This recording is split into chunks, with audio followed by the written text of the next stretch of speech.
You have a dark side right now, reading this.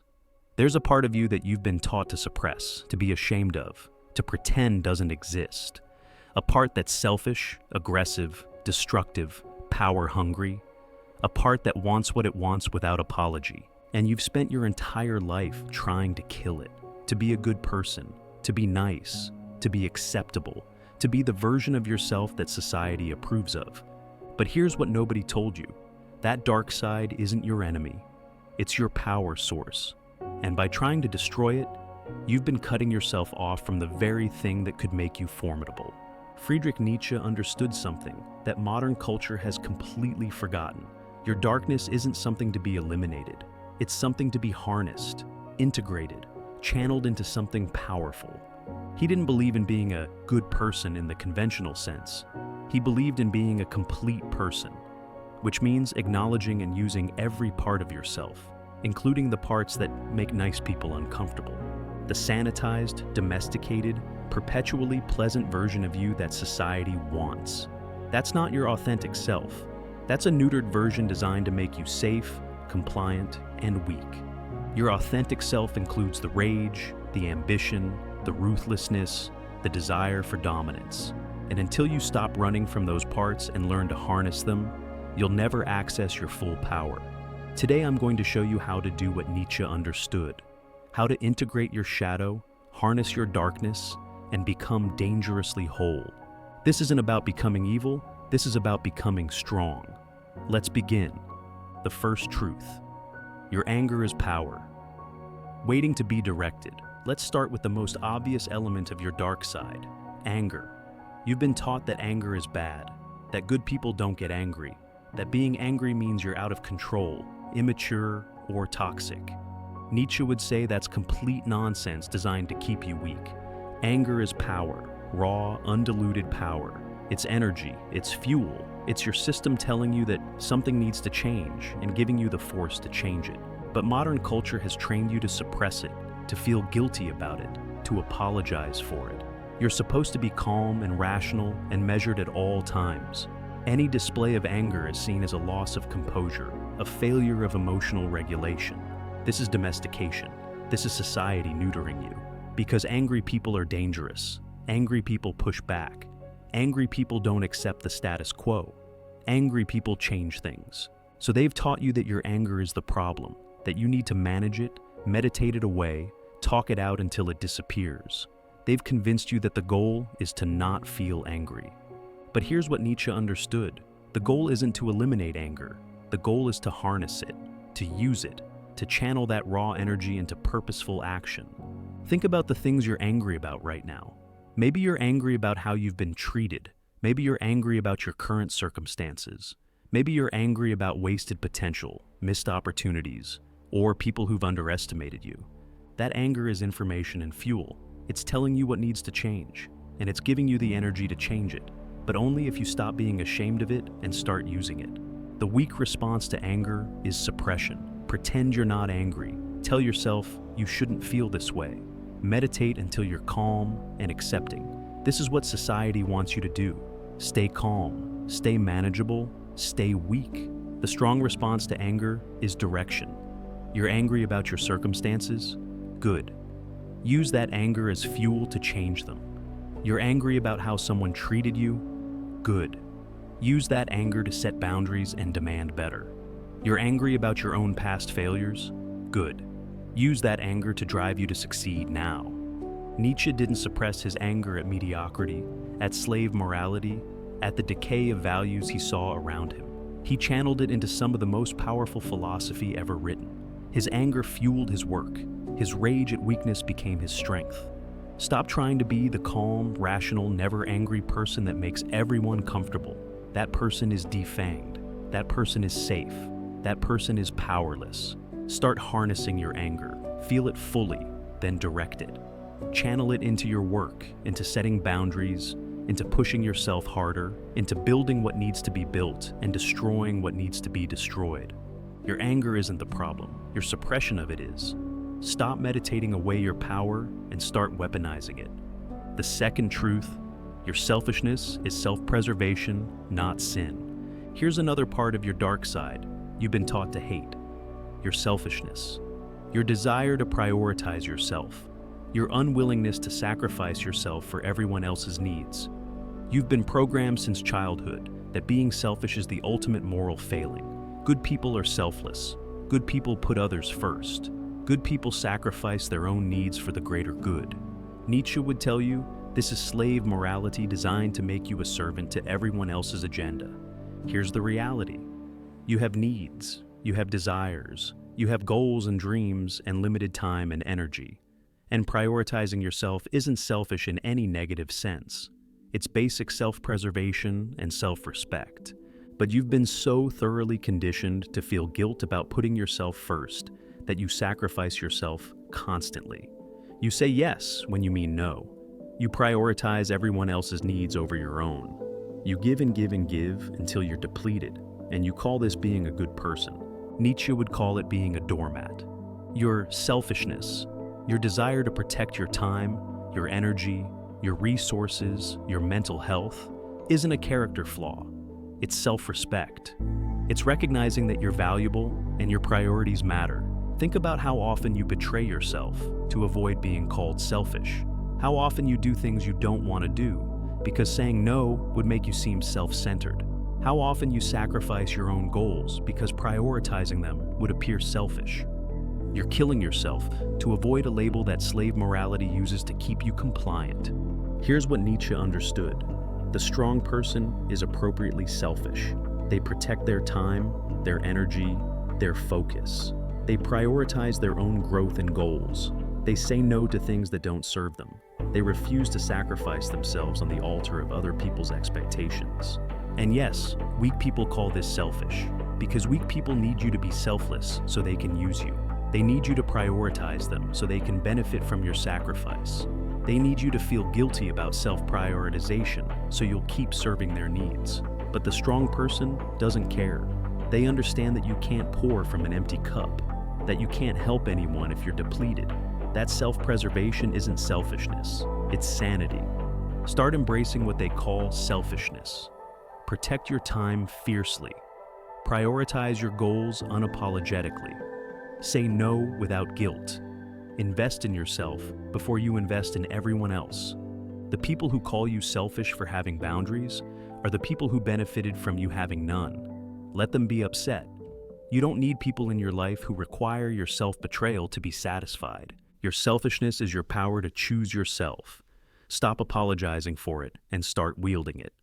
The third truth. Your desire for power is natural, not evil. Let's talk about something that really makes people uncomfortable. Your desire for power, your ambition, your desire to dominate, to win, to be superior, to have control over your circumstances, and yes, sometimes over others.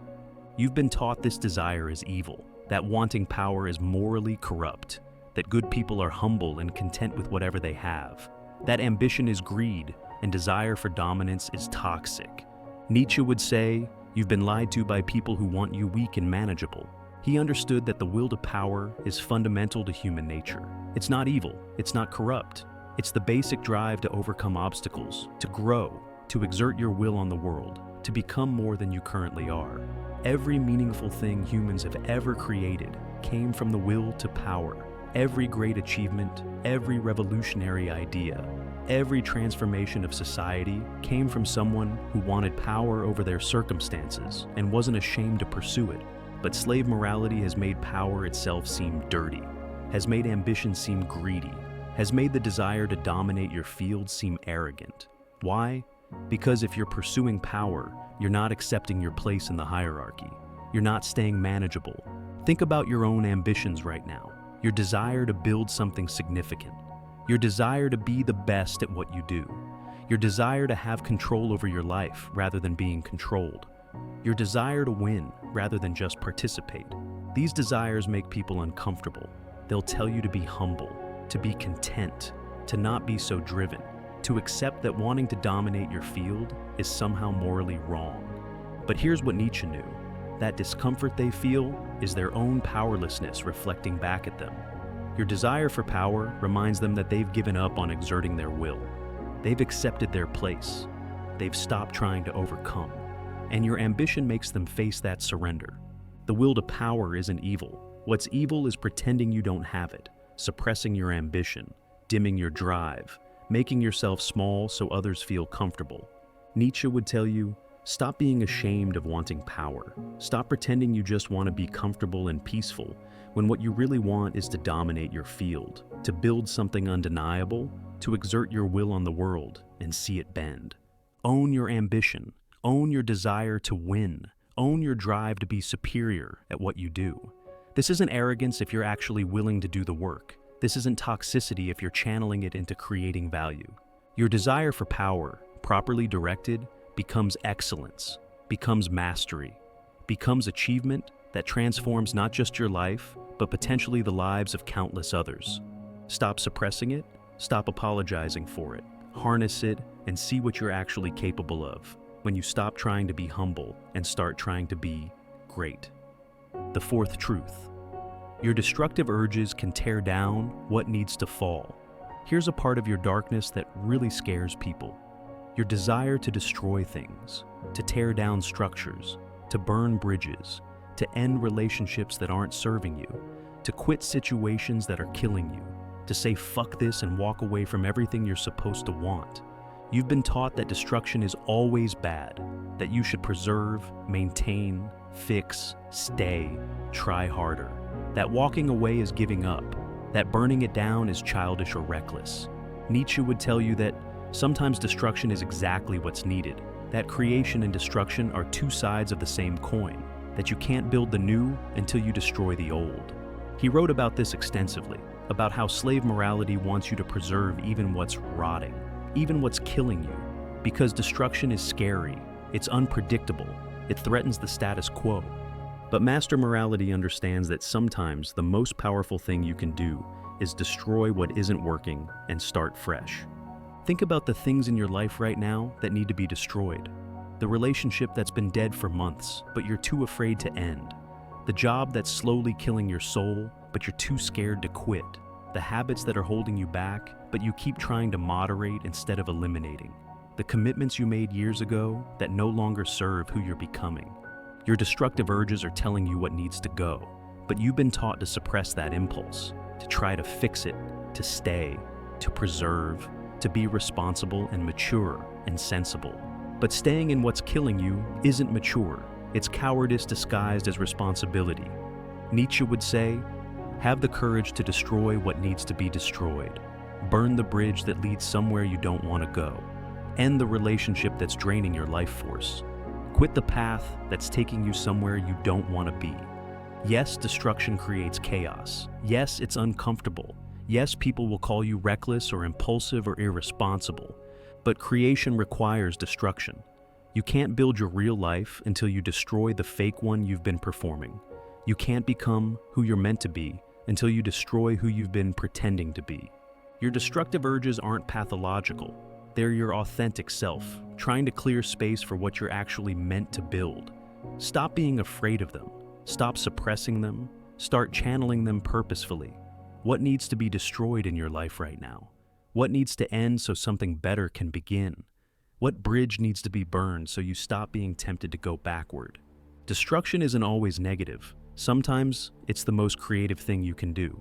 The fifth truth, your shadow contains your greatest strengths in embryo.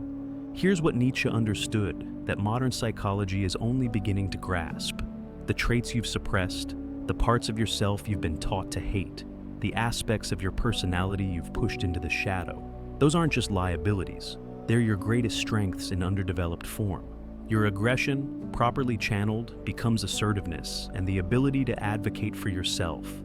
Your selfishness, properly understood, becomes healthy boundaries and self-respect. Your manipulative tendencies, redirected, become strategic thinking and persuasion. Your cruelty, refined, becomes the ability to deliver hard truths and make difficult decisions. Every dark trait has a light application, but you've been so busy trying to eliminate these traits that you've never learned to harness them. Think about the parts of yourself you're most ashamed of, the parts you hide from others and sometimes from yourself, the thoughts you have that you'd never admit to anyone. The desires you suppress because they seem wrong or dark or unacceptable. What if those aren't flaws to be eliminated, but powers to be developed? Your tendency to be controlling. That's leadership ability in embryo. It needs to be refined, channeled, made about vision rather than fear. But the underlying drive to impose order and direction is valuable. Your jealousy and competitiveness, that's drive and ambition showing up in distorted form. Instead of trying to become someone who never feels competitive, learn to channel that competitive energy into pushing yourself rather than resenting others. Your capacity for coldness and detachment, that's the ability to make rational decisions without being swayed by emotion. It's the ability to cut losses, to be objective, to do what needs to be done without sentimentality clouding your judgment. Nietzsche's concept of the Übermensch isn't someone who's eliminated their darkness. It's someone who's integrated it, who's taken every part of themselves, including the parts that make nice people uncomfortable, and synthesized them into a coherent, powerful whole. The weak person tries to amputate their shadow, to cut off the parts of themselves that don't fit the image of a good person, and they end up diminished, incomplete, perpetually at war with themselves. The strong person integrates their shadow, acknowledges those dark traits, examines them honestly, and finds the constructive application. They become whole rather than nice, complete rather than acceptable. Stop trying to kill parts of yourself. Start asking how those parts, properly understood and directed, could become strengths. Your darkness isn't the opposite of your light.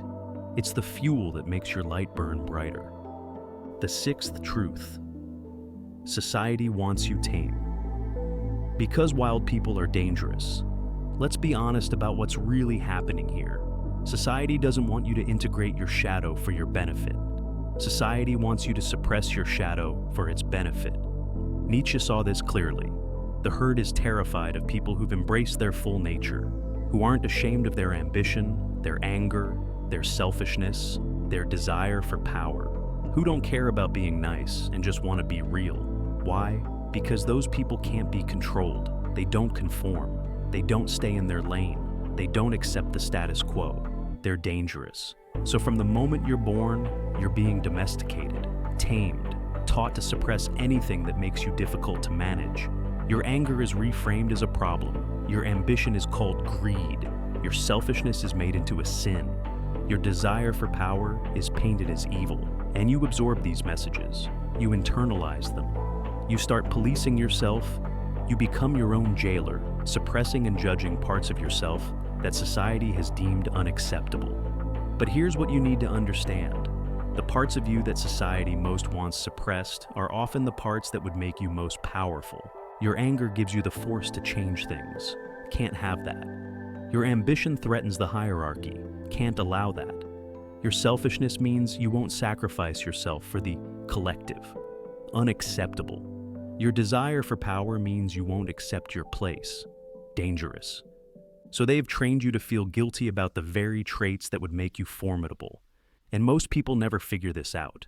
They spend their entire lives trying to be the good, tame, acceptable version that society approves of.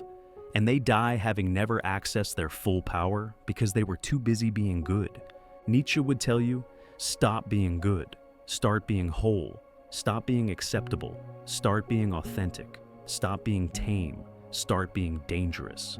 Not dangerous in the sense of harming innocent people, dangerous in the sense that you can't be controlled, you can't be shamed into compliance, you can't be guilt-tripped into suppressing yourself. You're integrated, whole, and operating from your full power. That version of you terrifies the herd, which is exactly why you should become it. The path forward.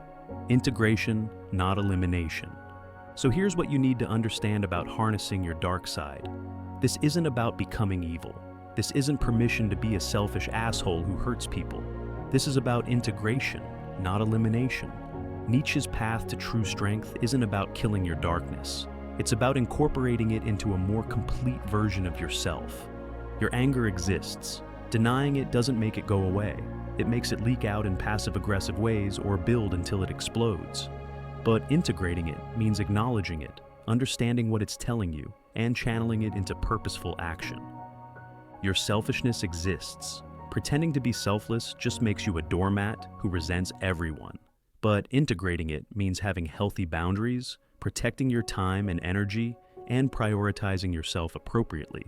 Your desire for power exists. Suppressing it just makes you resentful of others who pursue their ambitions. But integrating it means channeling that drive into mastery, into building something meaningful, into becoming excellent at what you do. Your destructive urges exist. Ignoring them means you stay stuck in situations that are killing you. But integrating them means having the courage to end what needs to end so you can build what needs to be built. This is the work that Nietzsche was pointing toward. Not becoming a saint who's transcended all darkness, but becoming a complete human being who's integrated all aspects of themselves into a coherent whole. The process starts with honesty. Stop pretending you don't have these dark traits. Stop being ashamed of them. Acknowledge them. Look at them clearly. Then ask, what is this trait trying to tell me? What need is it serving? What would the constructive application of this energy look like? Your anger might be telling you that you've accepted unacceptable treatment for too long. The constructive application is setting boundaries and demanding better. Your selfishness might be telling you that you've been sacrificing yourself to the point of depletion. The constructive application is appropriate self-prioritization. Your desire for power might be telling you that you're capable of more than you're currently attempting. The constructive application is ambitious pursuit of mastery. This is the path. Not elimination of your shadow, but integration of it. Not becoming nice, but becoming whole. Not being tame, but being complete. Nietzsche's warning. The cost of staying split. Let me tell you what happens if you don't do this work. If you keep suppressing, denying, and trying to eliminate your dark side, you stay weak. Not weak in the sense of being kind or gentle. Weak in the sense of being incomplete. Operating at a fraction of your capacity because you've amputated major parts of yourself. You stay at war with yourself. Part of you wants things that another part has been taught to condemn. You spend enormous energy suppressing, policing, and judging yourself. Energy that could be going toward actually building something. You stay resentful of people who pursue their ambitions without shame, of people who prioritize themselves without guilt, of people who've integrated their darkness and become powerful while you're still trying to be good. You stay powerless, because power requires access to all of yourself. Your anger, your ambition, your ruthlessness, your willingness to destroy what needs destroying. Without those, you're fighting with one hand tied behind your back. And at the end of your life, you realize you never became who you were capable of becoming, because you spent your whole life trying to be who society said you should be. Trying to be good instead of whole. Trying to be acceptable instead of authentic. That's the cost. That's what Nietzsche was trying to save you from. The alternative, become dangerously whole. The alternative is what Nietzsche called self-overcoming, becoming more than you currently are by integrating everything you currently are. This means acknowledging your darkness, your anger, your selfishness, your ambition, your destructive urges, all of it. Looking at it honestly without judgment, then learning to harness it, to direct it, to use it as fuel rather than fighting it as an enemy. The person who's done this work is formidable. They're not trying to be nice or good or acceptable. They're just completely themselves, all of themselves, the light and the dark integrated into a coherent whole. They're angry when anger is appropriate, and they use it to create change. They're selfish enough to protect their own well-being and priorities. They're ambitious without apology. They're willing to destroy what needs destroying. They're whole. And yes, they make comfortable people uncomfortable, because integrated people are dangerous to a system built on keeping people split and manageable. But they're also powerful, free, authentic, operating from their full capacity instead of a neutered fraction of it. That's what's available to you. Not by eliminating your darkness, but by embracing it. Not by becoming a saint, but by becoming whole. Not by being good, but by being complete. Nietzsche's path to true strength isn't about transcending your nature. It's about integrating all of your nature into something powerful and coherent. Stop fighting yourself. Stop amputating parts of yourself to be acceptable. Stop being ashamed of the parts of you that make nice people uncomfortable. Start integrating. Start harnessing. Start becoming dangerously whole. Your darkness isn't your enemy, it's your power source. Stop trying to kill it and start learning to use it. That's the path. That's the work. That's how you harness your dark side and become truly strong. Now, go become what you're capable of becoming. All of it, light and dark, integrated and whole. The world doesn't need more nice people. It needs more complete people. Become complete.